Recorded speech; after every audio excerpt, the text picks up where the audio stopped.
मागच्या काही तासिकांमध्ये आपण सूक्ष्म अर्थशास्त्र आणि स्थूल अर्थशास्त्र याविषयी माहिती मिळवत आहोत. आता तुम्हाला सूक्ष्म अर्थशास्त्र म्हणजे काय मी थोडक्यात सांगितलं आणि स्थूल अर्थशास्त्र म्हणजे काय हे सुद्धा मी तुम्हाला थोडक्यात सांगितलेलं आहे. परंतु स्थूल अर्थशास्त्राची वैशिष्ट्य, स्थूल अर्थशास्त्राची व्याप्ती म्हणजे स्थूल अर्थशास्त्रामध्ये कोणकोणते घटक आपल्याला अभ्यासायचे आहेत, म्हणजे त्याची व्याप्ती काय आहे, कोणकोणत्या घटकांनी त्याला व्यापलेलं आहे म्हणजे त्याची व्याप्ती काय आहे, याचा इथे आता थोडासा विचार आपल्याला करायचा आहे. तुम्हाला सुरुवातीला सांगतो की स्थूल याचा अर्थ मोठे, स्थूल याचा अर्थ मोठे होतो. म्हणजे एक थोडासा अर्थशास्त्राचा एकूण पद्धतीने, समुच्चय पद्धतीनं किंवा एकंदरीत संपूर्ण एक असा व्यापक मोठा विचार करण्याची ही पद्धत आहे. स्थूल अर्थशास्त्राबद्दल बऱ्याचशा अर्थशास्त्रज्ञांनी मतं मांडलेली आहेत आणि प्राध्यापक जे.एल. हॅन्सेन यांची व्याख्या तुम्हाला मी सांगितली आहे, परत एकदा सांगतो. स्थूल अर्थशास्त्र ही अर्थशास्त्राची अशी शाखा आहे की ज्यात एकूण रोजगार, एकूण बचत, एकूण गुंतवणूक, राष्ट्रीय उत्पन्न यासारख्या मोठ्या समुच्चयांचा व त्यांच्यातील परस्पर संबंधांचा विचार करण्यात येतो. हे आहे स्थूल अर्थशास्त्र. दुसरे अर्थशास्त्रज्ञ प्राध्यापक कार्ल शॅपेरो यांनी सुद्धा स्थूल अर्थशास्त्राची व्याख्या आपल्याला दिलेली आहे. त्यांचं म्हणणं असं आहे की स्थूल अर्थशास्त्र अर्थव्यवस्थेच्या संपूर्ण कार्यपद्धतीशी संबंधित आहे. तर स्थूल अर्थशास्त्राची व्याप्ती ही सूक्ष्म अर्थशास्त्रापेक्षा जास्त आहे. आता स्थूल अर्थशास्त्रामध्ये कोणकोणत्या घटकांचा आपला अभ्यास करायचा आहे म्हणजे त्याची व्याप्ती काय काय आहे, तर उत्पन्न व रोजगार सिद्धांत, नंतर सर्वसाधारण किंमत सिद्धांत व भाववाढ, आर्थिक वृद्धी व विकासाचे सिद्धांत आणि विभाजन समग्रलक्षी सिद्धांत, अशा प्रकारचे 4 घटक सूक्ष्मलक्षी आपल्या स्थूल अर्थशास्त्रामध्ये येतात. आता या 4 घटकांचा जर विचार करायचा झाला तर पहिला जो घटक आहे तो म्हणजे उत्पन्न व रोजगार सिद्धांत. स्थूल अर्थशास्त्रामध्ये उत्पन्न व रोजगार सिद्धांत हा जो घटक आहे तर राष्ट्रीय उत्पन्न व रोजगार पातळी याच्या संबंधित आहे. ह्या ज्या सगळ्या संकल्पना आहे हे आपण हळूहळू थोड्याशा उलगडून घेऊ. परंतु आता फक्त आपण एवढंच लक्षात ठेवायचं की स्थूल अर्थशास्त्राची व्याप्ती म्हणजे त्यामध्ये कोणकोणते घटक येतात. उत्पन्न व रोजगाराचे सिद्धांत म्हणजे राष्ट्राचं उत्पन्न किती आहे, ते कसं मोजायचं, त्याचप्रमाणे राष्ट्रामध्ये रोजगाराची परिस्थिती काय आहे, रोजगार मिळतो का, रोजगाराची म्हणजे रोजगार जे करतात किंवा जे मजूर आहेत किंवा जे कर्मचारी आहेत, काम करणारे लोक आहेत, त्यांची परिस्थिती कशी आहे, या सगळ्यांचा अभ्यास म्हणजे त्याचे सिद्धांत कसे आहेत हे उत्पन्न रोजगार सिद्धांतामध्ये येतात. नंतर सर्वसाधारण किंमत सिद्धांत व भाववाढ, सर्वसाधारण हा शब्द महत्त्वाचा आहे.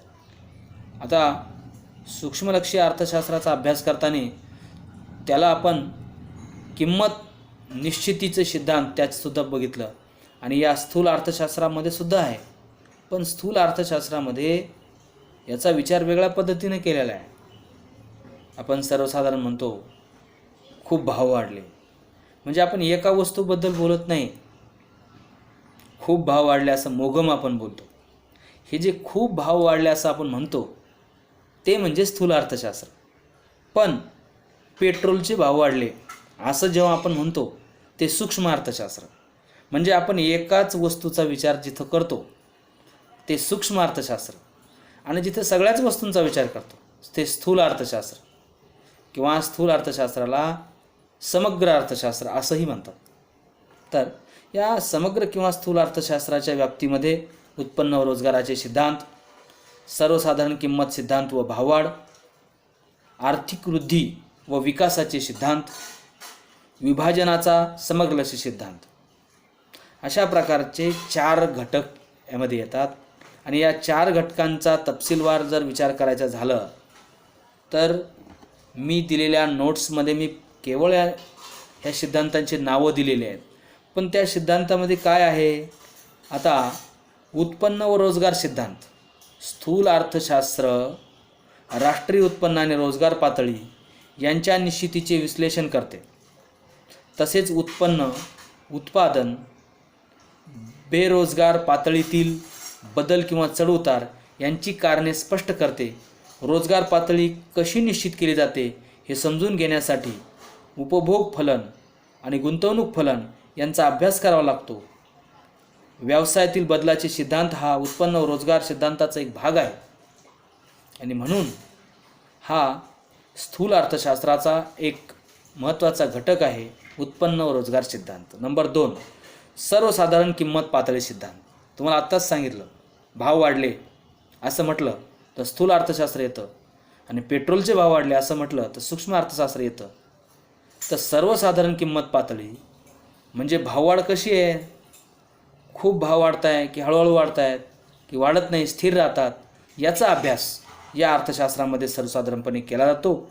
परंतु या स्थूल अर्थशास्त्रामधला जो अभ्यास आहे तो सगळ्या वस्तूंचा विचार केला जातो. एकत्रित विचार, समुच्चय पद्धतीने इथं विचार केला जातो. आणि तिसरा घटक आहे आर्थिक वृद्धी व विकासाचे सिद्धांत.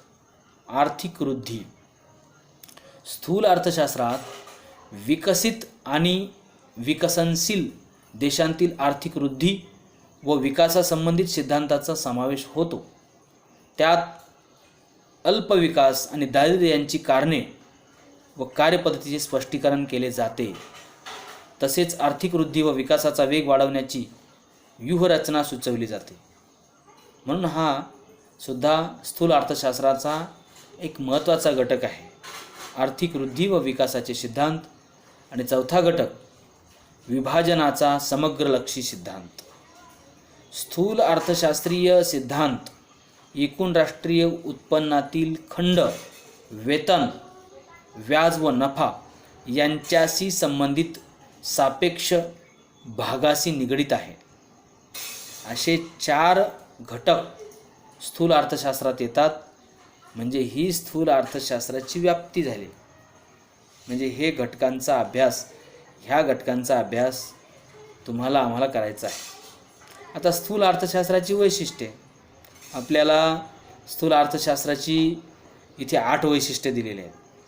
तुम्हाला सूक्ष्म अर्थशास्त्राच्या वैशिष्ट्यामध्ये मी सांगितलं काय की वैशिष्ट्याचा अभ्यास करणं म्हणजे वैशिष्ट्य म्हणजे काय, खास ओळख, वेगळी ओळख. जसं सूक्ष्म अर्थशास्त्राची वेगळी ओळख काय आहे, त्याच्यामध्ये आंशिक समतोलाचा अभ्यास करतात. त्याचे सुद्धा 8 वैशिष्ट्ये सांगितलेले आहे मी सूक्ष्म अर्थशास्त्राचे. सूक्ष्म पद्धतीने अभ्यास करतात, विशिष्ट पातळीचा अभ्यास करतात. असे 7-8 वैशिष्ट्य तुम्हाला मी सांगितलेले आहेत. आणि मला वाटतं तुम्हाला जर चांगलं समजून घ्यायचं असेल तर मी ज्या नोट्स दिलेल्या आहेत त्या नोट्स व्यवस्थित लिहा, त्याचं वाचन करा. तुम्ही जर त्या लिहिल्या, वाचल्या तर तुम्हाला मी जे बोलतो आहे हे लवकर कळेल, पटकन कळेल. अन्यथा तुम्ही जर त्या नोट वाचल्या नाही, त्या अभ्यासल्या नाही तर तुम्हाला माझं जे बोलणं आहे हे लवकर समजणार नाही. आता वैशिष्ट्य, समग्र घटकांचा अभ्यास करणारं हे शास्त्र. पहिलं वैशिष्ट्य, त्याचं नावच आहे समग्र लक्षी अर्थशास्त्र किंवा स्थूल अर्थशास्त्र. आणि म्हणून समग्र घटक, एकूण घटक, समग्र म्हणजे एकूण घटकांचा अभ्यास करणारं हे शास्त्र आहे. म्हणून याचं हे खास वैशिष्ट्य आहे, समग्र घटकांचा अभ्यास करणारं शास्त्र. उत्पन्न सिद्धांत, या अर्थशास्त्राला उत्पन्न सिद्धांत असंही म्हणतात. कारण स्थूल अर्थशास्त्रात राष्ट्रीय उत्पन्न ही संकल्पना येते. या संकल्पनेचा अभ्यास केला जातो. म्हणजे राष्ट्रीय उत्पन्न कसं मोजतात, त्या मोजण्याच्या पद्धती किती आहेत, असे राष्ट्रीय उत्पन्न हा जो घटक आहे हा मोठा घटक आहे, खूप मोठा. राष्ट्र म्हणजे देश, आणि देशाचं एका वर्षाचं उत्पन्न मोजायचं त्याची काय पद्धत आहे, त्याच्या 3 पद्धती ते पुढं आपण बघू. पण तो जो राष्ट्रीय उत्पन्नाचा अभ्यास आहे तो स्थूल अर्थशास्त्रात येतो. आणि म्हणून स्थूल अर्थशास्त्राचं खास वैशिष्ट्य आहे उत्पन्न सिद्धांत. पहिलं वैशिष्ट्य समग्र घटकांचा अभ्यास, दुसरं वैशिष्ट्य उत्पन्न सिद्धांत, तिसरं सर्वसाधारण समतोलाचे विश्लेषण. सर्वसाधारण समतोल, सर्वसाधारण शब्द महत्त्वाचा आहे, सूक्ष्ममध्ये विशिष्ट शब्द महत्त्वाचा आहे. या अर्थशास्त्रात म्हणजे स्थूल अर्थशास्त्रात सर्वसाधारण किंमत पातळी, सर्वसाधारण समतोल म्हणजे सगळ्याच गोष्टींचा विचार आहे. सर्वसाधारण किंमत पातळी म्हणजे सगळ्याच वस्तूंचे भाव कसे आहे बाबा. आता इथं सर्वसाधारण समतोल, स्थूल अर्थशास्त्र एकूण घटकांच्या वर्तनाशी आणि त्यांच्या कार्यपद्धतीशी संबंधित आहे. सर्वसाधारण समतोल संपूर्ण अर्थव्यवस्थेतील मागणी, पुरवठा व किंमत यांच्या वर्तनाशी निगडीत आहे. आता चौथं वैशिष्ट्य ते असे परस्परावलंबन. या अर्थशास्त्राचं एक खास वैशिष्ट्य आहे परस्परावलंबन. म्हणजे स्थूल अर्थशास्त्रातले जे घटक आहेत ते म्हणजे उपभोक्ते म्हणजे तुम्ही आम्ही ग्राहक, आणि निर्माते म्हणजे कंपनीवाले, शेतकरी, जे कोणी उत्पादन करतात ते लोक, हे जे आहेत ते एकमेकावर अवलंबून असतात. हे परस्परावलंबनाचा अभ्यास यामध्ये आहे. म्हणून याचं एक खास वैशिष्ट्य आहे. स्थूल विश्लेषणात हे एकूण आर्थिक चले जसं उत्पन्न, उत्पादन, रोजगार, गुंतवणूक, किंमत पातळी यांसारख्या आर्थिक चलांचे परस्परावलंबन लक्षात घेतले जाते. उदाहरणार्थ गुंतवणूक पातळीत होणाऱ्या बदलांचा अंतिम परिणाम उत्पन्न, एकूण उत्पादन, रोजगार आणि अखेरीस आर्थिक वृद्धीच्या पातळीवर होतो. तर पुढचं वैशिष्ट्य आहे राशी पद्धत. रास हा शब्द तुम्ही यापूर्वीसुद्धा ऐकलेला आहे. रास म्हणजे ढीग, रास म्हणजे ढीग, एकत्र आणणे त्याला म्हणतात रास. एवढी मोठी रास आहे. आपण शेतकरी लोक आहे, रास तुम्हाला माहिती, धान्याची रास असते, त्याला ढीग असं आपण म्हणतो, ढिगारा. तर या अर्थशास्त्राचं खास वैशिष्ट्य आहे राशी पद्धत. म्हणजे एकत्रित केल्या जातं सगळ्या गोष्टी, एकत्रित विचार केला जातो सगळ्यांचा, आणि म्हणून याचा अभ्यास करताना राशी पद्धत वापरली जाते. पण सूक्ष्मलक्षी अर्थशास्त्राचा अभ्यास करताना मात्र राशी पद्धत वापरल्या जात नाही. तिथं कोणती पद्धत वापरली जाते? विभाजन पद्धत. म्हणजे वेगवेगळं करणं. तिथे विभाजन पद्धत, इथं राशी पद्धत वापरली जाते. पुढचं वैशिष्ट्य आहे वृद्धीचे प्रारूपे. या अर्थशास्त्राच्या अभ्यासातून वृद्धी म्हणजे वाढ, विकास, त्याला म्हणतात वृद्धी. याचे प्रारूप म्हणजे एक सिद्धांत, वाक्य, तत्व. तर वृद्धीचे प्रारूपे तयार ह्या स्थूल अर्थशास्त्रामध्ये होतात, तयार केली जातात. 8वा जे आहे वैशिष्ट्य स्थूलचं ते आहे सर्वसाधारण किंमत पातळी. सर्वसाधारण किंमत पातळी म्हणजे भाव, कसे भाव आहेत हे याचं खास वैशिष्ट्य आहे. आणि शेवटचं आहे धोरणाभिमुख. धोरण ठरवण्यासाठी हे अतिशय महत्त्वाचं आहे स्थूल अर्थशास्त्र. राष्ट्रीय धोरण ठरवण्यासाठी या अर्थशास्त्राचा उपयोग होतो. अशा प्रकारचे 8 वैशिष्ट्ये आहेत. आता स्थूल अर्थशास्त्राचं महत्त्व एका मिनिटामध्ये तुम्हाला समजून सांगतो.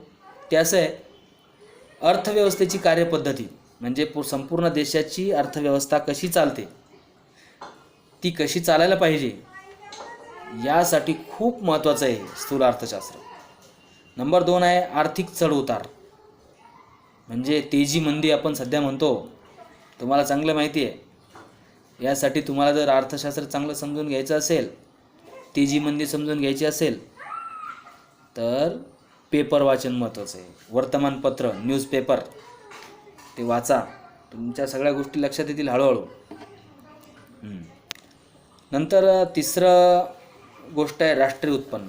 राष्ट्रीय उत्पन्नाच्या मोजण्यासाठी या स्थूल पद्धतीचा खूप मोठ्या प्रमाणामध्ये वापर होतो आणि म्हणून राष्ट्रीय उत्पन्न मोजमापामध्ये स्थूल अर्थशास्त्र अत्यंत महत्त्वाची भूमिका पार पाडतं. नंतर आर्थिक विकास, देशाचा संपूर्ण आर्थिक विकास होण्यासाठी स्थूल अर्थशास्त्र उपयोगीचं आहे. आणि अर्थव्यवस्थेची कामगिरी कशी होते, कशी व्हायला पाहिजे, हे सुद्धा या स्थूल अर्थशास्त्राच्या मदतीनं चांगल्या प्रकारे करता येतो. म्हणून अर्थव्यवस्थेची जी कामगिरी आहे यामध्ये सुद्धा स्थूल अर्थशास्त्र महत्त्वाचं आहे. नंतर स्थूल आर्थिक चलांचा अभ्यास. स्थूल आर्थिक चले म्हणजे काय, तर अर्थव्यवस्थेचे कार्य समजून घेण्यासाठी काही स्थूल आर्थिक चलं अभ्यासावी लागतात आणि त्यामध्ये आपल्या अर्थव्यवस्थेतील मुख्य आर्थिक समस्या, तर चले कोणकोणती आहे, उत्पन्न, उत्पादन, रोजगार यांचा अभ्यास केला जातो. म्हणून याला स्थूल आर्थिक चलांचा अभ्यासामध्ये याचं खूप महत्त्व आहे. आणि सामान्य रोजगार पातळी कशी ठरवली जाते याच्यासाठी सुद्धा हे स्थूल अर्थशास्त्र अत्यंत महत्त्वाचं आहे. अशा रीतीनं आपण स्थूल अर्थशास्त्र म्हणजे काय, स्थूल अर्थशास्त्राची कोणती वैशिष्ट्ये आहेत, स्थूल अर्थशास्त्राची व्याप्ती म्हणजे त्यामध्ये कोणकोणते विषय येतात यावर एक थोडीशी माहिती आपण मिळवलेली आहे. नंतर जसं आपण पुढे शिकत जाऊ तसतसं हे मागचं झालेलं प्रकरण तुम्हाला उलगडत जाईल. हे लगेच तुम्हाला माझे शब्द कळणार नाहीत. हे थोडं कळायला 4-2 पिरियड झाले की तुम्हाला हे मागचे सगळे शब्द समजतील. आता मला तुम्हाला परीक्षेच्या दृष्टिकोनातून या प्रकरणाचा थोडासा आपल्याला विचार करायचा आहे. इथे मी थांबतो आहे.